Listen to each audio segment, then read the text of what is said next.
ഇപ്പോൾ എല്ലായിടത്തും മാങ്ങയുണ്ടല്ലേ. അപ്പം ഞാൻ വിചാരിച്ചു കുറച്ച് മാങ്ങ പറിച്ചിട്ട് കുറച്ച് പഴുപ്പിക്കാനായിട്ടും കുറച്ച് ഉണക്കാൻ വേണ്ടിയിട്ടും കൂടെ വെക്കാമെന്ന് വിചാരിച്ചു. കുറച്ച് മാങ്ങ ഞാൻ ഉപ്പിലിട്ട് വെച്ചിട്ടും ഉണ്ടായിരുന്നു. അതൊക്കെ ഇപ്പോൾ ഉപ്പ് പിടിച്ചിട്ടുണ്ടായിരിക്കും. അപ്പം ഞാൻ വിചാരിച്ചു അങ്ങനെയാണെങ്കിൽ പിന്നെ കുറച്ച് പഴുപ്പിക്കാനായിട്ടും കുറച്ച് ഉണക്കിയും കൂടെ സൂക്ഷിച്ചാൽ നമുക്ക് അച്ചാറൊക്കെ ഇടണമെന്നുണ്ടെങ്കിൽ മാങ്ങ ഇല്ലാത്ത സമയത്ത് നമുക്ക് അങ്ങനെ അച്ചാറിട്ട് കഴിക്കാമല്ലോ. ഇത് കുറച്ച് ദിവസം കഴിഞ്ഞിട്ടുള്ള ക്ലിപ്പാണ് കേട്ടോ. അപ്പോഴത്തേക്ക് നല്ല വെയിലായതുകൊണ്ട് നന്നായിട്ട് മാങ്ങയൊക്കെ ഉണങ്ങി കിട്ടിയിട്ടുണ്ട്.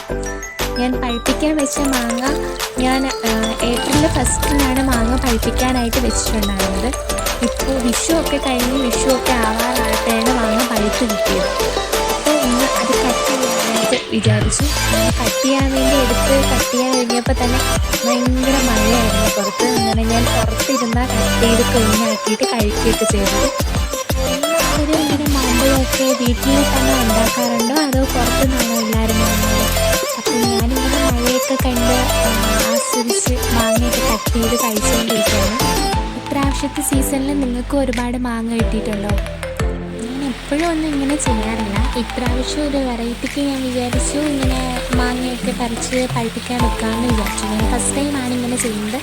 നിങ്ങളും ഇങ്ങനെയൊക്കെ ചെയ്യാറുണ്ടോ അതോ വെറുതെ ഇങ്ങനെ മാങ്ങ പറിച്ച് അച്ചാറടി ഉപ്പിലിടുകയൊക്കെ ചെയ്തിട്ടുള്ളൂ? അപ്പോൾ എല്ലാവരും ഇങ്ങനെ ഒന്ന് ചെയ്ത് നോക്കി.